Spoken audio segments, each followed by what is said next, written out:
dowladda Turkiga ayaa qalinka ku duugtay heshiiskii dhawaan ay si wada jir u ansixiyeen xildhibaanada labada aqal ee baarlamaanka Soomaaliya golaha wasiirada una saxiixay madaxweynaha Jamhuuriyadda Federaalka ee Soomaaliya Xasan Sheekh Maxamuud kaas oo qeexaya dhowritaanka biyaha Soomaaliya iyo difaacitaanka in loo helo dowlad awood u leh guud ahaan bacdawa Soomaaliya xilligan ee damaacinaya deegaanada gobolada waqooyi inay ka dhowraan dowladda Turkiga ayuu sheegay madaxweyne Xasan Sheekh Maxamuud inay ahayd dowladii ugu horeysay iska soo jawaabta fariimahooda caalamka sida daraaddeedna heshiiskan weyn ayaa mid taariikhi oo guud ahaanba Soomaaliya mar kale ay ku heli doonto awoodihii dib u soo celinta ciidankeeda badda maraakiib dagaal iyo sanad hubka culus ee biyaha Soomaaliya bari iyo badba lagu ilaalinayo madaxweynaha Jamhuuriyadda Soomaaliya Xasan Sheekh Maxamuud oo safar degdeg ku gaaray gudaha dalka Turkiga si gaar ah magaalada Antalya ayuu barbar taagan yahay madaxweynaha Turkiga Recep Tayyip Erdogan ayaa ku dhawaaqay heshiiska guud ee ku aadan saxiixitaanka badda ee guud ahaanba difaaceeda ee Soomaaliya madaxweynaha Turkiga isagoo oo garab taagan yahay madaxweynaha Soomaaliya Xasan Sheekh Maxamuud ayuu ku dhawaaqay inuu difaacayo xeebaha badda Soomaaliya qarannimada iyo midnimada dhuleed ee dalkeena taasi waa mid mar kale nabar iyo naxdin weyn ku ah xukuumadda Abiy Ahmed sida daraaddeedna aysan jirin awood iyo tawlo ay mar kale ku barbar dhigi karta ama ay kaga hortagi karto isku day kasta oo xilligan ay xukuumadda Abiy Ahmed ugu xaqal taagaysay guud ahaanba gaaritaanka xeebaha Soomaaliya madaxweynaha Soomaaliya Xasan Sheekh Maxamuud oo dalka Turkiga habeennimadii xalay u gaaray arrimaha la xiriira dhamaystirka heshiiskan ayuu madaxweynaha dowladda federaalka ee Soomaaliya oo barbar taagnaa dhigiisa dalka Turkiga waxa uu halkaas ku soo xeexay heshiiskii ugu weynaa abid ee Soomaaliya ee gashay arrimaha badda iyo dhowritaankeeda labada madaxweyne ayaa si isku mid ah u sheegay in Soomaaliya iyo Turkiga ay isku noqon doonaan isku bad sida ciidamada Turkiga ugu dhintaan badda dalka Turkiga ay u ilaalin doonaan maraakiibta dagaal awoodihii ciidan ee ugu badnaana si degdeg ah loo soo gaarsiinayo madaxweynaha Soomaaliya Xasan Sheekh Maxamuud ayaa kaga mahad celiyay dowladda Turkiga iyo garab istaagga baaxadda leh oo muujisay Soomaaliya xilli kasta oo marxalada adag ay ku sugan tahay heshiiskan is-afgaradka ayaa waxa uu yimid xilli Itoobiya ay u xanqal taagaysay heshiis beneedna ay la gashay maamulka Abiy Ahmed kaas oo caalamka walaac culus ka abuuray tan iyo heshiiskaasi markii uu soo shaabaxay kowdii bishii ee koobaad waxay dowladda federaalka ee Soomaaliya ay qaaday tillaabooyin degdeg oo diblomaasiyadeed oo lagu qoysgooyay xukuumadda Abiy Ahmed taas oo sabab u noqotay in dowladda federaalka ee Soomaaliya ay gasho heshiisyo waaweyn oo taariikhi oo mar kale guud ahaanba meesha ka saartay isku dayga xabashida iyo qorshaha Abiy Ahmed maalmihii la soo dhaafay Itoobiyaanka waxa ay guluf ugu jireen lana xaqiijiyeen in ciidamadii ugu badnaa ay soo dhigeen xuduudaha Soomaaliya ee gobolada Cayn iyo Sool gobolka Gado iyo deegaanada waqooyi oo gobolka Awdal uu qayb u ka yahay xuduudaha ay Soomaaliya la wadaagaan tan waa mid kale oo marxalada dagaal abuuraysa iyo cabsi iyo walaac laga qabo in dagaal gacan ka hadala goobahaas bintaan la isla gaarin oo gobolka kale ka qarxo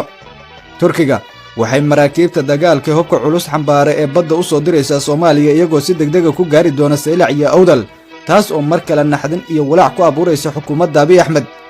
madaxweynaha Jamhuuriyadda Federaalka ee Soomaaliya waxa uu soo hoyay guul weyn oo taariikhi ah isaga iyo mas'uuliyiinta dadaalka badan ku bixiyay guud ahaanba soo afjaritaanka damaaciga Abiy Ahmed Xasan Sheekh Maxamuud waxa uu bahdilaatii ugu cuslad uu ku sameeyay diblomaasiyadeed xukuumadda Abiy Ahmed isagoo iska diiday inuu wada hadal iyo kulan toona la yeesho ilaa inta ay ka noqonayso heshiis beneedka ay la gashay maamulka Abiy Ahmed Somaliland laabooyinkan ay dad badan ku amaaneen madaxweynaha tan iyo markii heshiiska weyn ee Turkiga la saxiixay kaas oo ilaalinaya biyaha Soomaaliya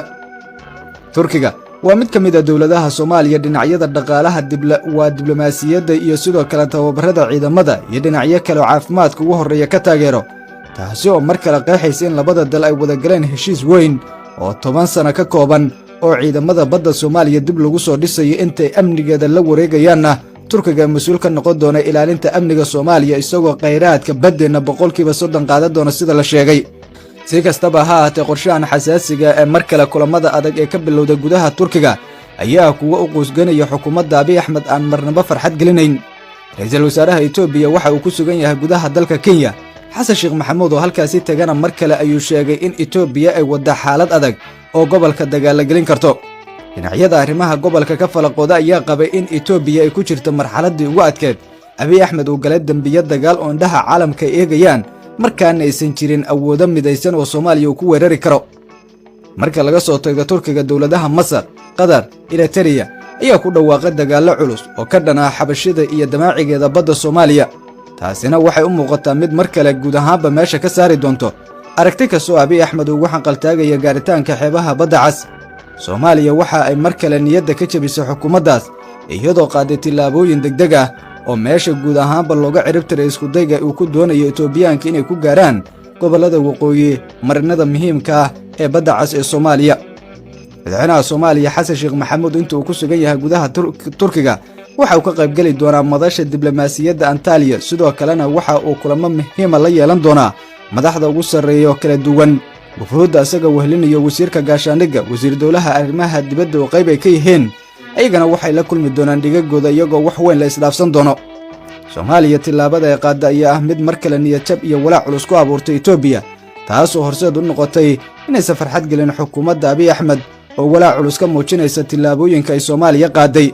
si kastaba ha ahaatee ciidamada amniga Turkiga ayaa si degdeg ah ku soo gaari doono dalka Soomaaliya taasoo horay oo adkay doonto isku dayga xabashida iyo shirqoolkooda Itoobiyaanka ay Soomaaliya u dhigayeen. markaana madaxweynihii hore ee Soomaaliya Maxamed Cabdullaahi Farmaajo ayaa maanta iyo Jimcaha dalka dib ugu soo noqday si gaar ah magaalada Muqdisho. Farmaajo ayaa tan iyo intii xilka uu ka degay 15 May aan lagu arag gudaha Soomaaliya isagoo ku noolaa dalka dibadiisa si gaar ah magaalada Dooxa ee dalka Qatar. Soomaaliya muddooyinkii ugu dambeeyay waxaa ka taagnaa xaalado diblomaasiyadeed oo ay kala duwanaa kuwaas oo mucaarad iyo muxaafid la isugu hayay uguna weyn tahay arrimaha wax ka beddelka dastuurka damaaciga Itoobiya ee xabashida ay baddana ku doonayaan. arrimaha asixinta wax ka beddelka dastuurka ayaa ka mid ah waxyaabaha muddooyinkii ugu dambeeyay si gaar ah isha lagu hayay xilli Farmaajo uu dhowr jeer hawshaas ugu baaqay in laga fikiro lana hakiyo sida ugu dhaqsiyaha badan inta go'aano midaysan laga gaarayo. madaxweynihii hore ee Soomaaliya Maxamed Cabdullaahi Farmaajo mas'uuliyiin kala duwan oo dawladda ayaa soo dhaweeyay Muqdishona waxa uu ka bilaabi doonaa kulamo isaga iyo mucaaradka iyo xildhibaanada qaar uu la qaadanayo arrimaha ku aadan wax ka beddelka dastuurka iyona goobjoog u noqon doona. warinta akhbaraadka xilligan waa inta dib inta ku kulmi doona nabadgelyo boggeena subscribe garayso. Hasanadeen.